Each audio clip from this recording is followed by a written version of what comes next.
Dans cette vidéo, on va aborder la notion de perte de charge et voir comment les calculer. Une perte de charge va apparaître quand on écrira l'équation de Bernoulli pour un écoulement, par exemple celui ici sur le dessin, entre deux points, le point 1 et le point 2 sur le dessin que je vous ai mis. On écrit d'abord le théorème de Bernoulli non corrigé, c'est-à-dire qu'on écrit les quantités au point, la moitié de la masse volumique multipliée par la vitesse du point au carré, plus la masse volumique multipliée par la gravité multipliée par la hauteur du point, plus la pression manométrique au point. Et ça, c'est égal à exactement la même chose au point 2 qui est sur la même ligne d'écoulement. Ce qu'on va faire, on va corriger ce théorème de Bernoulli, c'est-à-dire qu'on va lui rajouter une quantité au niveau du point 2 qui va être la perte de charge entre le point 1 et le point 2. Les pertes de charge seront de deux types, on verra dans la vidéo par la suite comment faire. Donc ce qu'on fait, on rajoute plus delta P, la perte de charge. Alors je vous ai dit que les pertes de charge étaient de deux types, effectivement elles vont être soit régulières, c'est-à-dire apparaître le long de l'écoulement, soit singulières quand il y aura des coudes par exemple. Voici une illustration d'une perte singulière, et bien j'ai une particule qui avance, qui va prendre un coude, donc sa vitesse va varier, il y aura une perte de charge singulière. J'écris la formule de la perte de charge singulière comme vu ici. Donc delta P est égal à ρ fois K fois V carré sur 2, avec ρ la masse volumique en kg par mètre cube, K le coefficient de perte de charge. Alors ce coefficient, on va aller le chercher dans des abacs, des tableaux, des formulaires que vous trouverez dans des livres de mécanique des fluides ou sur Wikipédia. V, ça va être la vitesse de l'écoulement moyen que vous allez prendre en mètres par seconde. Alors attention, on parle de vitesse moyenne au sein de la conduite. Si vous avez le débit et la section, grâce à la formule Q égale SV, vous pouvez retrouver cette vitesse moyenne. On va voir maintenant les pertes de charge régulières, celles qui apparaissent à cause du frottement le long du tuyau. Alors ma particule de fluide, quand je vais la faire déplacer, elle va frotter avec le tuyau, avec les particules de fluide adjacentes.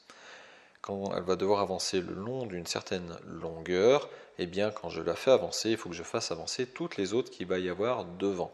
Donc la perte dépend de la longueur. Elle dépend aussi du type d'écoulement. Il y a des écoulements laminaires qui ont un nombre de Reynolds inférieur à 2000.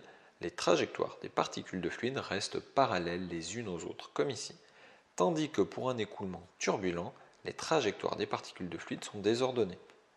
Ça apparaît pour un nombre de Reynolds supérieur à 3000. Le nombre de Reynolds est égal à masse volumique multiplié par vitesse multiplié par le diamètre hydraulique divisé par la viscosité dynamique en pascal seconde. Une fois que vous avez trouvé le nombre de Reynolds, vous allez utiliser le diagramme de Moody qui va nous permettre de calculer le coefficient de perte de charge. Attention, ce n'est pas encore la perte de charge. Le coefficient, vous le trouvez à gauche sur le diagramme. On a une droite ici, à gauche, pour le régime laminaire. Mettons par exemple, pour un exercice, que j'ai un nombre de Reynolds qui soit égal à 1000. Je trace donc une droite à 1000 pour le nombre de Reynolds, 10 puissance 3.